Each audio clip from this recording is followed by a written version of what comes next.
Krrish versus doctor चित्तारिया का तीसरा part है। कहानी का प्रारंभ दूसरे भाग के आखिर से होता है।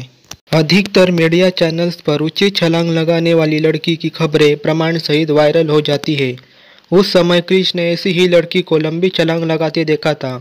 क्रिश जब ध्यानपूर्वक खोज करता है तो कोई और ही निकलती है। क्रिश ने जब काल को पेन द्वारा पिघलाया तब काल लिक्विड फॉर्म में डार्क आया में कैद हो जाता है। काल की शक्तियाँ लगातार बढ़ने पर भी पृथ्वी पर लौट नहीं पाता क्योंकि काल को नॉर्मल फॉर्म नहीं मिल चुकी थी। दूसरी ओर क्रिश के नॉर्मल फॉर्म की शक्तियाँ ग्रह स्तर की हो जाती है। क्रिश ग्रह स्तर रूप में एक सोलर वेव किरण से 10 लाख किलोमीटर व्यास का ग्रह मिटा सकता है। काल को समाप्त करने के बाद क्रिश सोलर वेव की एक किरण से दो मुखी लेफ्टोक्यूलर मॉन्स्टर को स्पेस में भेजता है। उसके 3 महीने बाद क्रिश के बेटे रोहित का जन्म होता है। रोहित जन्म से ही अपनी शक्तियों को नियंत्रित करता है। रोहित के पास स्वयं की और जादू की शक्तियाँ होती है। रोहित अधिकतर स्वयं में छिपी शक्तियाँ बढ़ाने में लगा रहता है। रोहित के चलते कुछ शक्तियाँ प्रिया में जागृत हो जाती है, जिससे प्रिया सुपर वुमन सौराग्नि बनती है। सूर्य प्रकाश में रहने से प्रिया को पहले 1000 गुना शक्तिशाली सिल्वर गोल्ड फॉर्म मिलती है।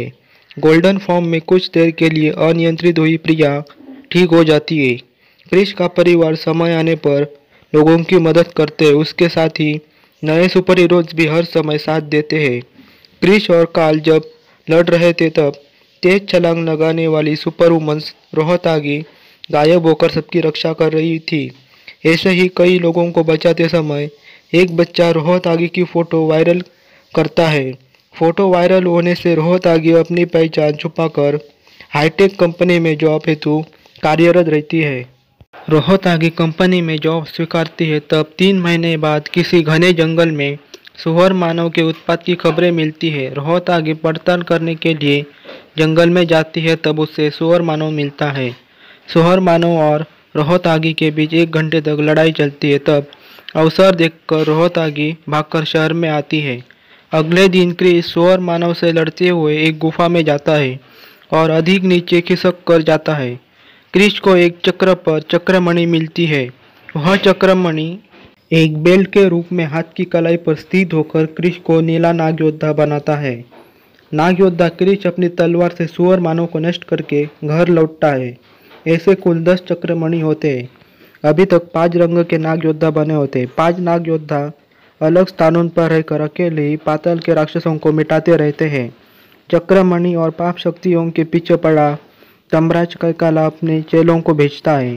क्रिश को पता चलता है कि डॉक्टर आर्या भी चक्रमणि को प्राप्त कर शक्तिशाली बनना चाहता था। डॉक्टर आर्या रोहित से शक्तियाँ प्राप्त कर कई प्रयोग करके स्वयं का 10 लाख प्रकाश वर्ष का सौर मंडल बनाना चाहता था। इसीलिए आर्या ने रोहित पर कई प्रयोग किए, जिसका परिणाम काल का जन्म है। रोहित मेहरा के डीएनए से बना हुआ जीव लिब्रोडॉक मुक्त होकर आसपास के गांव में उत्पात मचाता है। उसी गांव में स्थित प्रताप अपनी वायु शक्ति से उस लिब्रोडॉक को आवरण में कैद करता है। दूसरे ब्रह्मांड का रोहित मेहरा सुपर हीरो सौरराज बनकर प्रताप की रक्षा करने आता है। रोहित मेहरा कैद से आज़ाद हुए लिब्रोडॉक को जमीन पर गिराकर जोरदार पंच मारता है। तब लिब्रोडॉक अपना ऊर्जा स्तर बढ़ाकर बिना रुके रोहित पर हमले करता रहता है। रोहित बड़ी आसानी से घातक हमलों को अपने अंदर लेकर लिब्रोडॉक का अंत करता है।